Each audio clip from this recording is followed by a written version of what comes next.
Hello everybody, my name is Kid Kenobi, and I just got finished watching and live reacting to the Summer Games Fest entire live stream. It was actually pretty amazing, but I wanted to come back to the Mortal Kombat 1 official gameplay debut trailer. It's 4 minutes, but I want to do a breakdown going through the trailer itself with me, pointing out things I saw, speculating, and just seeing what we got here so far. So let's just start.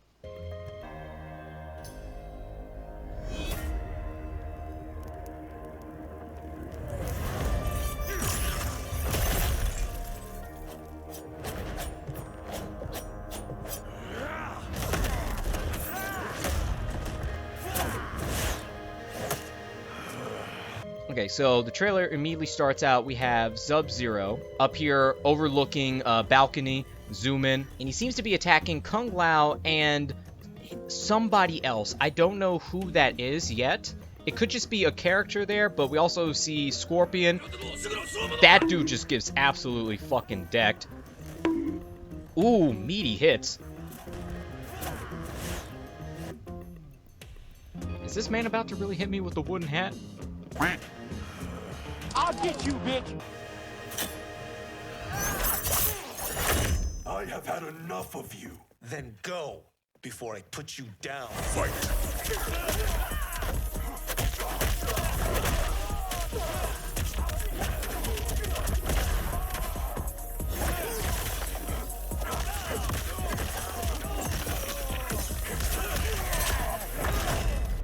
Just annoying him with his wooden hat, but he picks up an actual glaive weapon that does act like his hat.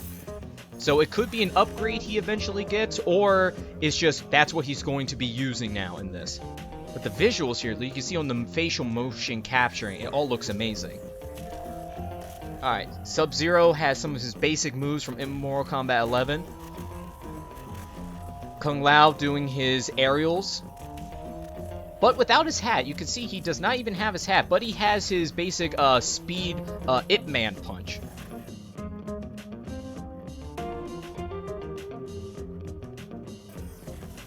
Sub-Zero frozen ball, using a hammer this time instead of axe as in Mortal Kombat 11. But they do seem like they are going with ice weaponry. Today, you have proven worthy of joining us. Come, there are other champions, I must gather. What do you want? Sento, it's my family blade. Sento's mine, and I won't give it up without a fight.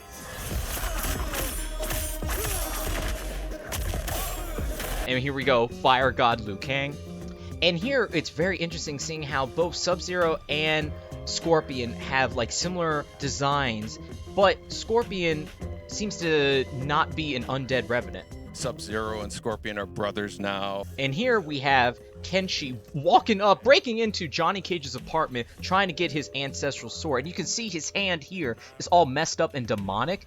Even the sword too looks weird, but he looks like amazing in the suit. Like he looks so business casual, but you can see his ancestor, classical looking Kenshi in samurai armor. Actually, he's blind. Oh, he's got the bandana. So this is like Kenshi's kid.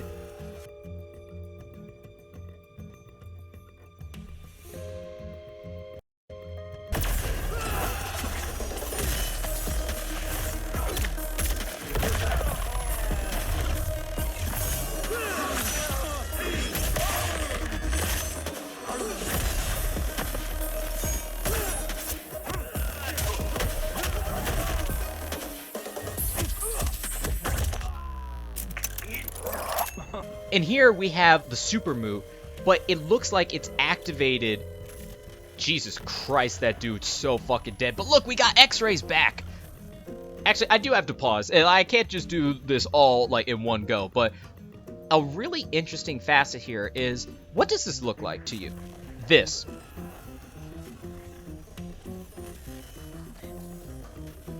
That was Injustice.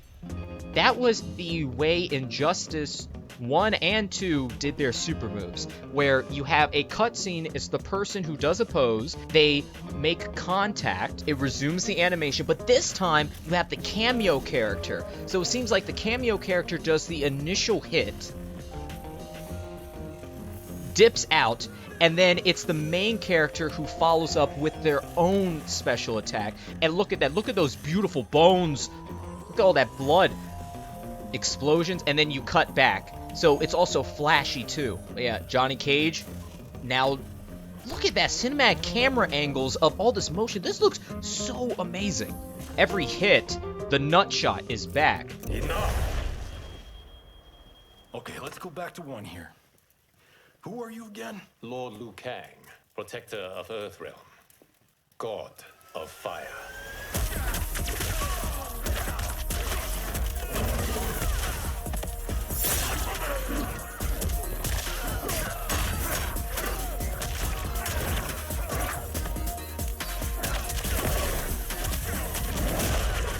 And then Fire God Liu Kang breaking up the party. And it looks like, did you see that? Kenshi tied up. So apparently Johnny Cage wins that fight. This is probably Johnny Cage's chapter, because Liu Kang is trying to recruit him with Sub-Zero and Scorpion, and Kenshi just gets wrecked. Kenshi brought Sub-Zero as a cameo. Also, alright, now we're going to see Fire God Liu Kang with Jax cameo coming in with the aerial grapple. Liu Kang calling in a fire dragon. Jax is still here, but he waves goodbye on the way out. Scorpion still using his spear, but this time for aerial teleport and damage. And as you can see right there, look, it's not the spear anymore. It's like a hooked, yeah, you can see it like right there. It's like a hook. So it's not the spear, the classic spear anymore.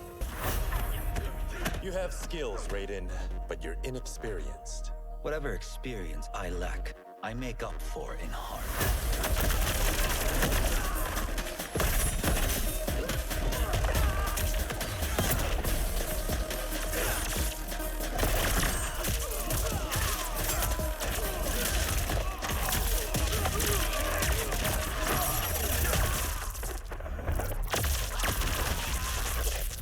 And look at the Shaolin Temple. This looks insane. Look at this background. And now you see Raiden versus Kenshi in really nice looking gear. Like, this is a clean suit. And seeing like young human looking Raiden. Now, granted, he still has his electricity powers, but he's not a god. So I don't know how they're going to explain it. Granted, they don't have to. But there you go, Sonya in her classic yoga gear. As you can see, she's wearing like the sweatpants, basically the aerobic exercise equipment that she was wearing in classic Mortal Kombat. Granted, it doesn't fit the setting, but boom, there we go. Just look at Kano just fall in. Some of the characters are going to be available as cameos as well as the main roster fighters. You can play Sub-Zero with Sub-Zero, right? Same thing with Scorpion. But a lot of our cameo fighters are kind of like nods back to our first game. So you'll notice Sonya and Kano and Jax are in their kind of older costumes. Raiden still has his teleports. Kano coming in. Now, I don't know, because this looks like a story mode fight, but there's no way that Kano and Sonya would be here, and Kano would not help Raiden, so it could be uncanonical, like in the story mode you have it, or you just don't. Granted, he did just fatality him, so I guess this is not in the story. If your disease becomes known, you will be banished. I only want what's best for you. Or do you secretly covet my throne?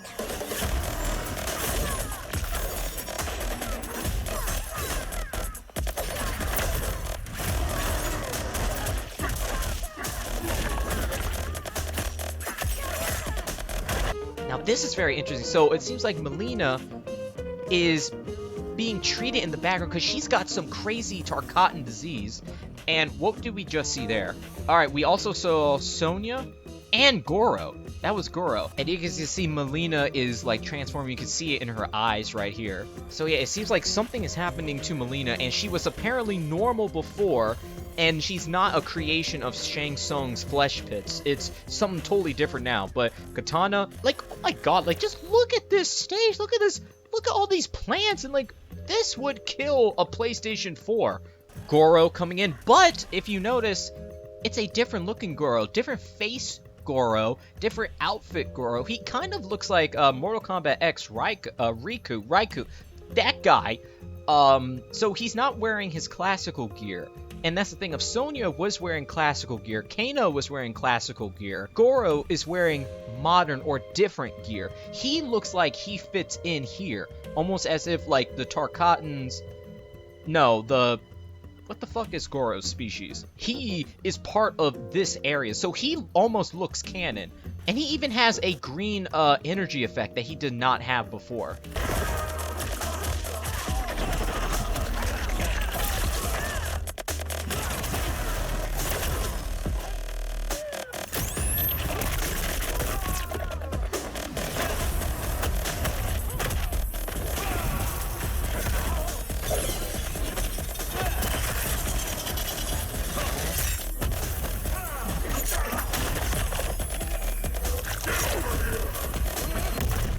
Alright, Sub-Zero versus Raiden, with Kung Lao coming in with the assist. Lots of aerial combat. Looking at a jungle area, too. Melina coming in. And there we go, Stryker with the flashlight taser to the gut. Once again, he's wearing his classical gear. And this, all of these backgrounds look beautiful. Jax coming in as an interrupt. And there you go, another Injustice type move. And that's it. This is showing that your cameo assist character will pop in with the attack first, and then your main character joins into the fight. My god, that neck is obliterated. Like, that doesn't even, that neck isn't a neck. Oh my god.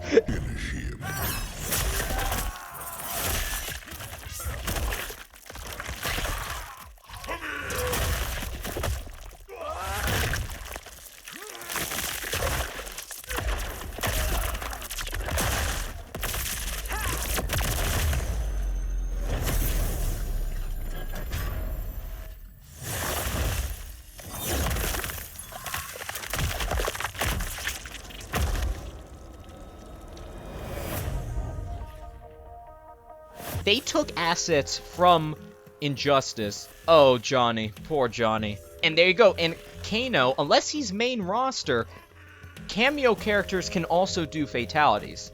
Johnny Cage on the Boardwalk Hollywood star. Ugh, look at that face. Oh, it's half there. Raiden finishing up his fatality from before. That's the thing of this game. I'm saying, like, the word beautiful way more than I would expect with Mortal Kombat. And here you go. This is, I think, a pure look at Sub-Zero doing a cameo fatality. And it looks like it could be like how Brutalities had simple executions, but this time they're saving some of those for the... Oh, look at that. You can see the tailbone. You can see, like, the tailbone. Like, he ripped him all the way up. Yeah, and then your character poses alongside him. So here's your cameo, September 19th. Honestly, this looks amazing. And, honestly, wild. Now, what we do know and confirm, and I want to shout out, at the Thinny on Twitter for putting together a graphic. At least 10 characters confirmed on the main roster. We have Scorpion, Kung Lao, Fire God Liu Kang, Kenshi, Sub-Zero, Katana, Raiden, Shang Tsung as the DLC, Johnny Cage, and Melina. So Scorpion seems different because he does not seem to be a Revenant, but he seems to have all his fire abilities. Kung Lao seems to be different because he does not have his bladed hat. Fire God Liu Kang is obviously different than Liu Kang. Kenshi can see this time. Also, he seems to be using the spirit of old school Kenshi. Sub-Zero basically, I think, is the same. He doesn't have his scarring from his previous battles. Katana, I don't know. We don't see anything super different with her, except she's not the one in charge. Melina is. But even then, Melina seems to either have a disease or a mutation that is making her look Tarkat Raiden human, but still having lightning abilities. So that's like twice we've seen of Scorpion and Raiden, who both have abilities that are tied to their backgrounds, but their backgrounds are changed, but they still have their abilities. So it seems like Liu Kang kind of tweaked timelines so people could still keep aspects of themselves without the baggage, I guess.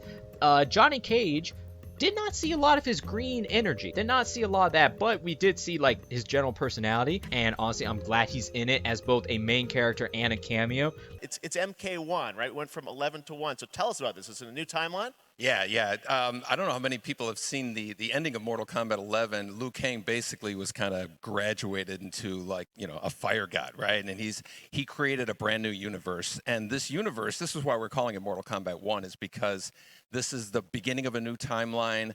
A number of these characters you've seen before, but they're told in a completely different story. Speaking of which, cameo characters that we did for sure see was Sub-Zero, Kano, Johnny Cage, Jax, Kung Lao, Stryker, Sonya, and Goro. Now, what was different is that Stryker, Sonya, Kano, and Jax all had classic, like basic cloth type uniforms instead of a more updated modern one. So honestly have no idea what that could mean unless it's one of those you can have different outfits and they just happen to pick the classical looking ones, because everybody else has a modern looking, they all look heavily detailed while the classical ones look very basic. So it could be indicative that these cameo people just are cameos because they will not get an updated modern one. And that would be pretty big news. That means Sonya Blade is not going to be on the main roster. Kano makes sense. Stryker was never going to be on the main roster, but Jax also. Jax, I would have felt was a mainstay, and him and Sonya, but it seems like they're moving away from it, or they just haven't shown them yet. Tell us, how does that work? You obviously, you have your sort of your main, character that you'll pick, and then I know you also have a separate kind of cameo menu, so you pick sort of a pair when you start the game? Yeah, normally in a fighting game, you'll see a roster, basically, where you select your character. After you do that, there's a second roster of characters, which are a whole new, completely different fighters that are the cameo fighters. And these fighters actually, they will join the fight, but they... A lot of blank squares there. Yeah, so it's kind of like, imagine yourself with Sub-Zero, but you have some of Jack's moves, and you can call him out. You can do it multiple times, as you saw in the gameplay, But again, we do have, like a visual confirmation on what the roster really looks like. The character select screen that was shown off, there was 25 characters and at least 10 cameos. Now, granted, this is like what the main menu looks like now, but it could be different. And especially you have to factor in DLC packs, right? So far, we have a basic normal cast. We don't see any extreme crazy ones yet, but we also don't know what the main story is. All we know is that this whole trailer is all about Fire God Liu Kang trying to just assemble everybody, and the different kerfuffles that happen in trying to get all these fighters. And that's where that's where the player's kind of imagination comes in, and they can actually customize it for what they like seeing, the best team-ups. Well, so how does that work? So you're in gameplay, you have your main, you have your cameo. How do you summon them? Is it time-based? Like, how often do they come in? It's not a tag team thing, right? Exactly. And you're basically summoning them. It's just one button push. Obviously, as you go through, you revealed some of them there, but is it a different set of characters? I mean, that was pretty good, right, guys?